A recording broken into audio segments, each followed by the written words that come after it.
wabarakatuh. Ketemu lagi dengan aku Rani Kartika dalam channel YouTubeku Rani Kartika Library. Nah, di video kali ini aku ingin ngebahas tentang perkuliahan khususnya untuk mahasiswa yang sedang menyelesaikan tugas akhir.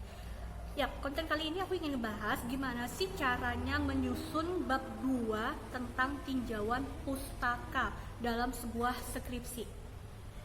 Oke, semoga nanti ketika kalian simak video ini dapat memberikan manfaat untuk kalian semuanya. Bagi kalian yang baru mampir, aku ucapkan terima kasih karena sudah mampir di video aku kali ini. Jangan lupa untuk klik tombol subscribe, like, komen, dan share bagi kalian yang belum bergabung dengan channel YouTubeku. Terima kasih, mari kita bahas. Nah, teman-teman mahasiswa, buat kalian yang saat ini sedang dalam fase menyusun skripsi, langkah baiknya kalian harus tahu nih cara untuk menyusun yang namanya bab 2, yaitu tinjauan pustaka. Karena apa? Karena aku ngelihat sendiri beberapa mahasiswaku itu masih ada yang yang masih belum memahami dengan baik ya gimana caranya untuk menyusun sebuah tinjauan pustaka. Bentuknya ini gampang, tinjauan pustaka tuh kayak paling gampang gitu, lebih gampang daripada merumuskan latar belakang. Tetapi masih juga banyak kesalahan-kesalahan, kekeliruan yang kurang disadari oleh mahasiswa. Nah, tinjauan pustaka ini teman-teman, tipsnya adalah kalian harus lebih dulu mengetahui atau mengkaitkan variabel kata yang ada pada judul penelitian kalian ataupun rumusan masalah kalian. Nah, kalau kalian sudah mengenali itu, maka sebenarnya gampang untuk kalian merumuskan tinjauan pustaka di bab 2 tersebut. Tinjauan pustaka itu kan ibarat kumpulan-kumpulan pembahasan secara teoritisnya. Dan tinjauan pustaka itu kan sebagai dasar kalian nantinya untuk membantu kalian membahas rumusan masalah kalian di bab pembahasan, bab selanjutnya setelah bab tinjauan pustaka. Sehingga perlu sekali membuat tinjauan pustaka itu sedetail mungkin, sejelas mungkin. Anggaplah itu sebagai ensiklopedi kalian sendiri dalam tugas akhir kalian. Anggaplah tinjauan pustaka itu sebagai kamus pribadinya kalian dalam menyelesaikan tugas akhir ini. Jadikan itu sebagai kunci kalian untuk bisa masuk membahas rumusan masalah kalian. Tinjauan pustaka itulah nanti sebagai dasar kalian untuk membantu kalian menjawab pertanyaan-pertanyaan yang ada pada rumusan masalah. Sehingga kalau kalian sering lihat atau baca nih teman-teman skripsi orang lain gitu ya, kok tebel banget. Kadang itu triknya mahasiswa itu adalah tebelnya itu sebenarnya tebel bukan di bab pembahasan rumusan masalah, tapi di bab tinjauan pustaka. Itu udah trik yang awam gitu ya untuk diketahui mahasiswa maupun dosen gitu.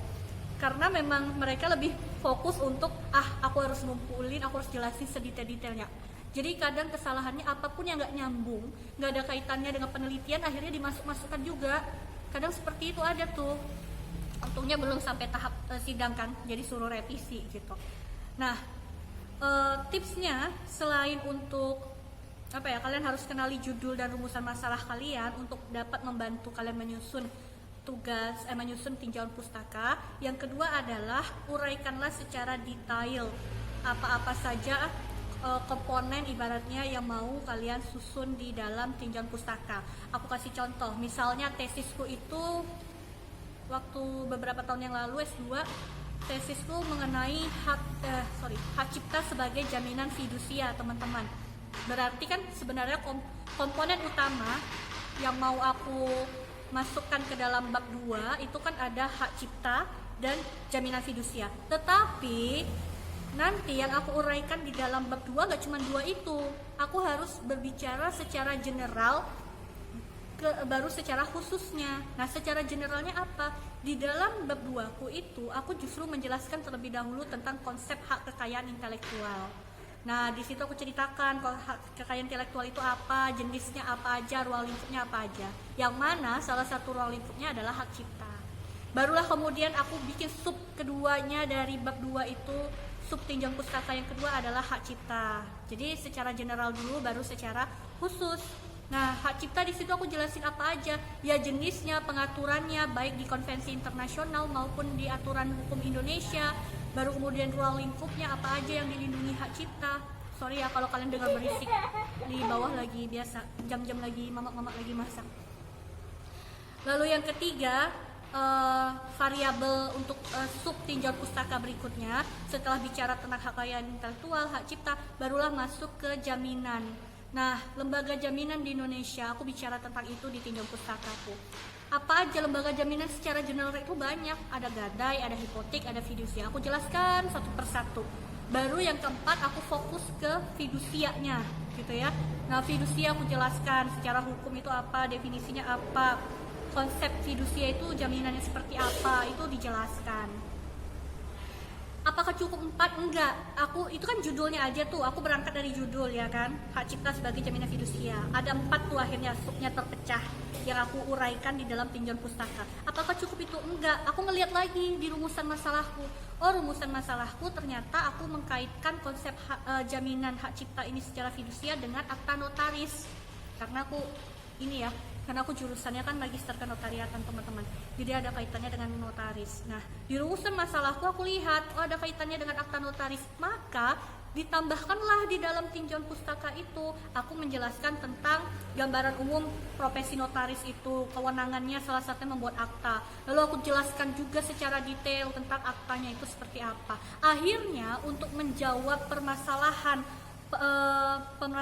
penelitianku yang berbunyi apakah notaris dalam hal ini berwenang membuat akta jaminan fidusia berupa hak cipta, bagaimana mekanismenya kalau iya. Nah, itu nanti terjawab dengan setidaknya ada bantuan pisau analisisnya dari tinjauan tersebut. Titik tautnya, titik temunya udah ketemu, oh notaris berwenang kok membuat akta, salah satunya akta fidusia, ketemu gitu loh. Tetapi apakah bagaimana cara dia mekanismenya untuk menjadikan yang namanya hak cipta sebagai objek dari fidusia, itu yang nanti akan dibahas lebih lanjut dalam pembahasan. Jadi harus berurutan. Jangan lupa tipsnya menguraikan itu secara berurutan.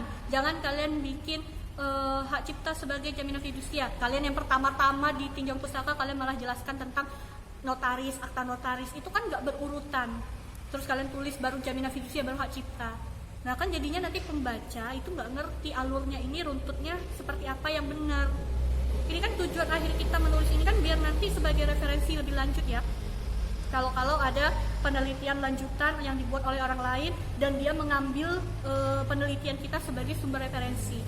Tulisan kita kan harus dimengerti pembaca, teman-teman. Alur berpikir kita di tinjauan pustaka itulah yang menentukan bagaimana cara kita berpikir, bagaimana kita runtut dalam merumuskan sebuah konsep secara teoritisnya. Mungkin itu aja nih yang bisa aku sampaikan kepada kalian. Terlebih terkurang mohon maaf ya. Ingat tadi konsepnya harus tahu dulu judul penelitiannya, rumusan masalahnya, baru itu bisa kalian uraikan ke dalam tinjauan pustaka. Yang kedua haruslah disusun secara runtut. Paham ya teman-teman? Terima kasih. Wassalamualaikum warahmatullahi wabarakatuh.